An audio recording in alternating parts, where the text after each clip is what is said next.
پرزیدنت آمریکا دونالد ترامپ گفت برای دستیابی به سازش با تهران به نظر او شانس بسیار جدی وجود دارد. اظهارات او بعد آن صدا داد که 23 مارس نوشت دو جانب روزهای شنبه و یکشنبه گذشته گفتگو کردند و او به نتیجه رسید که در 5 روز بعدی حمله ها را به زیربنیادهای انرژی ایران بس کند. ترامپ روز 23 مارس به خبرنگاران گفت فرستاده ویژه استیو ویتکوف و دامادش جرد کوشنر در مذاکره ها با ایران اشتراک میکنند. او گفت این مذاکره ها با تشبث ایران و رهبران به گفتش کلان ایرانی ها نه رهبر عالی مجتبی خامنه‌ای برپا شده دستاوردهای اساسی سازش را فراهم کردند. گفتگوها دیروز صورت گرفت تا به گاه دوام کرد. آنها بسیار خواهان سازش هستند. ما هم می‌خواهیم سازش حاصل شود. شاید امروز باز تلفنی ملاقات کنیم چون که پیدا کردن کشوری مشکل است.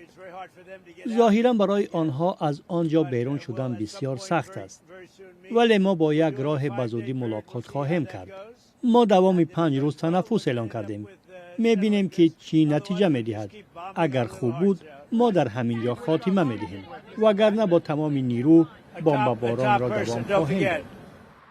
مقامات و مطبوعاتی وابسته از دولت در ایران همگونه مکالمه را با آمریکا رد کردند. خبرگزاری‌های تسنیم و فارس که هر دو به سپاه پاسداران انقلاب اسلامی نزدیک هستند، با تکیه به منبع‌های خود گفتند که میان تهران و واشنگتن هیچ گونه مذاکره نه به طور مستقیم و نه غیر مستقیم جریان ندارد.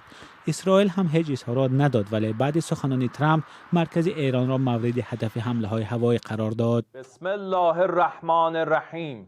به گزارش مطبوعات ایران، فرماندهی حربی جمهوری اسلامی گفته است اگر مؤسسه‌های انرژی و مواد سوختی این کشور مورد حمله قرار گیرند، در سراسر منطقه هم تمام زیربناهای انرژی وابسته از آمریکا آسیب می‌بینند. ایران اینچنین تهدید کرد که کارخانه‌هایی را که آب را از نمک صاف می‌کنند مورد هدف آنها قرار می‌گیرند.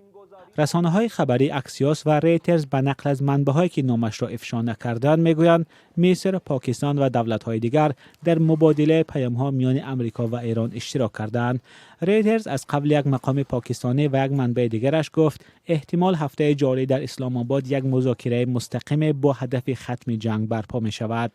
بدر البوسعیدی وزیر کارهای خارجه عمان کمی پیشتر در شبکه‌های اجتماعی از اظهارات ترامپ درباره مکالمه‌های پرحاصل با ایران نوشت و گفت که کشورش برای تشکیل گذرگاه امن در گلوگاه هرمز فعالانه کار می‌کند. مطبوعات رسمی ایران نوشت فرماندهی حربی جمهوری اسلامی گفته است اگر مؤسسه‌های انرژی و مواد سوخت این کشور مورد حمله قرار گیرند، در سراسر منطقه هم تمام زیربناهای انرژی وابسته از آمریکا آسیب می‌بینند. ایران اینچنین تهدید کرد که کارخانه‌هایی را که آب را از نمک صاف می‌کنند مورد هدف آنها قرار می‌گیرند. در همین حال نرخ نفت خام نوع برنت که از شروع نزاع تا سطح رکوردی بلند شده بود، بعد حرف‌های دیروزه ترامپ یک بار پایین آمد.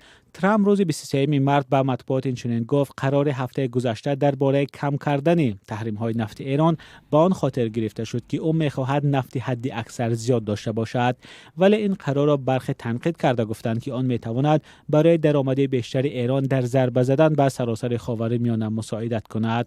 نرخ نفت خام برنت در نیمه دوم روز 23 مارس بر عوض $102 آمریکایی فروخته می‌شد و این تخمیناً 9% کمتر از نرخ یک روز پیش بوده است.